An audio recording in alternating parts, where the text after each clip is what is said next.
ಪ್ರಭು ಯೇಸುವಿನಲ್ಲಿ ಅನುಗ್ರಹಿತರಾದ ಪ್ರಿಯರೇ, daily blessing ಎಂಬ ವಚನ ಶುಶ್ರೂಷೆಯ ಭಾಗವಾಗಿ ನಿಂತು ದೇವರ ವಾಕ್ಯವನ್ನು ಆಲಿಸಿ ಪ್ರಾರ್ಥಿಸುವ ಸಮಯವಾಗಿದೆ. ಎಲ್ಲರನ್ನು ನೆನೆಸಿ ಪ್ರಾರ್ಥಿಸುತ್ತೇನೆ.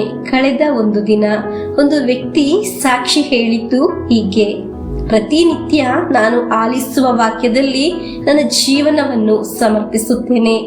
ಅವತ್ತಿನಿಂದ ಇವತ್ತಿನವರೆಗೆ ಒಂದು ಕಾರ್ಯದಲ್ಲಿ ನನಗೆ ನಾಚಿಕೆ ಪಡುವ ಅವಸ್ಥೆ ಬಂದಿಲ್ಲ, ನಷ್ಟವಾದ ಒಂದು ಅವಸ್ಥೆ ಬಂದಿಲ್ಲ. ಜೀವನದಲ್ಲಿ ಒಳ್ಳೆಯ ಸಂತೋಷ, ನಿರೀಕ್ಷೆ ಬರುವ ಒಂದು ಅನುಭವವಾಗಿದೆ ಉಂಟಾಗಿದ್ದು ಎಂದು ದೇವರ ವಾಕ್ಯದಲ್ಲಿ ನನ್ನ ಜೀವನ ಉನ್ನತಕ್ಕೆ ಏರುತ್ತಿದೆ ಎಂದು ಹೇಳಿದರು. ಎಲ್ಲ ಮಹಿಮೆಯು ಮಹತ್ವವು ದೇವರಿಗೆ ಸಲ್ಲಿಸೋಣ. ಪ್ರಿಯರೇ, ಒಂದೊಂದು ದಿನ ಆಲಿಸುವ ವಾಕ್ಯದಲ್ಲಿ ನಮ್ಮನ್ನೇ ಸಮರ್ಪಿಸೋಣ. ಆಗ ನಾವು ದೇವರ ಮಕ್ಕಳಾಗುತ್ತೇವೆ. ಎಲ್ಲರಿಗಾಗಿ ಪ್ರಾರ್ಥಿಸುತ್ತೇನೆ.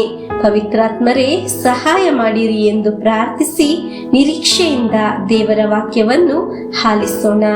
ಲೂಕನ ಸುಸಂದೇಶ 5ನೇ ಅಧ್ಯಾಯ 5 ಮತ್ತು 6ನೇ ವಾಕ್ಯ. ಅದಕ್ಕೆ ಸಿಮೋನನು, ಗುರುವೇ, ನಾವು ರಾತ್ರಿಯೆಲ್ಲ ದುಡಿದಿದ್ದೇವೆ, ಏನು ಸಿಗಲಿಲ್ಲ.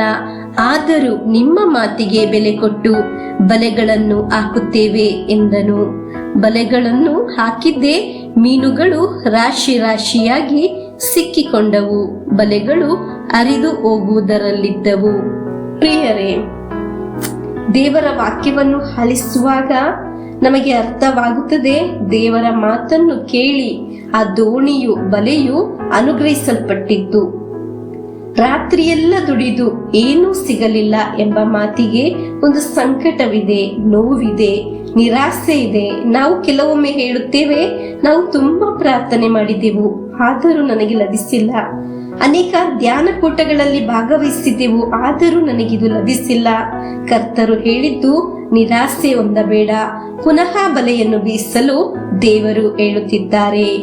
ನಿರಾಸೆಯಿಂದ ಎಲ್ಲ ನಿಲ್ಲಿಸಿ ಹೋಗಲು ಅಲ್ಲ, ಅಲ್ಲಿ ಯೇಸುಸ್ವಾಮಿ ಹೇಳಿದ್ದು ಪುನಃ ದುಡಿಯಬೇಕು, ಎಲ್ಲವೂ ಸಹ ಸರಿಯಾಗುತ್ತದೆ. ನಿರಾಸೆ ಬೇಡ. ಆ ಬಲೆಯು, ದೋಣಿಯು ಅನುಗ್ರಹಿಸಲ್ಪಟ್ಟಿದ್ದು ನಾವು ದೇವರ ವಾಕ್ಯದಲ್ಲಿ ಆಲಿಸಿದ್ದೆವು. ಅಲ್ಲಿ ಒಂದು ಅದ್ಭುತ ಆನಂದ ಉಂಟಾಯಿತು. ನೀವು ಪುನಃ ದುಡಿಯುವುದು, ಅದು ತಲುಪುವುದು ಮತ್ತೊಂದು ಬಿಡುಗಡೆಗೆ ಆಗಿರುತ್ತದೆ, ಬೇರೆಯೊಂದು ಹೊಸ ದಾರಿಗೆ ಆಗಿರುತ್ತದೆ.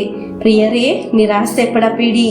ಇನ್ನು ಪ್ರಾರ್ಥಿಸುವುದಿಲ್ಲ, ದೇವರ ವಾಕ್ಯವನ್ನು ಆಲಿಸುವುದಿಲ್ಲ, ಪೂಜೆಗೆ ಹೋಗುವುದಿಲ್ಲ, ಆರಾಧನೆ ಮಾಡುವುದಿಲ್ಲ ಎಂದು ಹೇಳಬಾರದು. ಯೇಸುಸ್ವಾಮಿ ನಿನ್ನೊಂದಿಗೆ ಹೇಳುತ್ತಿದ್ದಾರೆ, ಪುನಃ ಬಲೆಯನ್ನು ಎಸೆಯಿರಿ, ದುಡಿಯಿರಿ, ಪುನಃ ಒಮ್ಮೆ ಪ್ರಾರ್ಥಿಸಿರಿ. ದೇವರು ನಿನಗಾಗಿ ಕೆಲವು ಉಳಿತನ್ನು ಸಿದ್ಧಪಡಿಸಿದ್ದಾರೆ. ಹಲ್ಲೆಲೂಯಾ. ದೇವರ ಮಾತನ್ನು ಅನುಸರಿಸಬೇಕಾದರೆ ಅಲ್ಲಿ ಸಂತೋಷ ಉಂಟಾಗುತ್ತದೆ, ಬಿಡುಗಡೆ ಉಂಟಾಗುತ್ತದೆ. ಇಂದು ಆಲಿಸಿದ ವಾಕ್ಯದಲ್ಲಿ ನಮ್ಮನ್ನೇ ನಾವು ಸಮರ್ಪಿಸಿ ಪ್ರಭುವಿನ ಆಶೀರ್ವಾದವನ್ನು ಸ್ವೀಕರಿಸೋಣ. ನಮ್ಮ ಪ್ರಭು ಯೇಸುಕ್ರಿಸ್ತರ ವರಪ್ರಸಾದವು, ದೇವರ ಪ್ರೀತಿಯು, ಪವಿತ್ರಾತ್ಮರ ಅನ್ಯೋನ್ಯತೆಯು ನಮ್ಮೊಡನೆ ಇರಲಿ. ರೋಗಗಳಿಂದ, ಅಪಘಾತದಿಂದ, ದುರ್ಮರಣದಿಂದ, ಅಗಾಲಿದ ಮರಣದಿಂದ, ಅಸೂಯೆಯಿಂದ, ಮೋಸೆ ವಂದನೆಯಿಂದೆಲ್ಲ ದೇವರು ನಮ್ಮನ್ನು ಸಂರಕ್ಷಿಸಲಿ.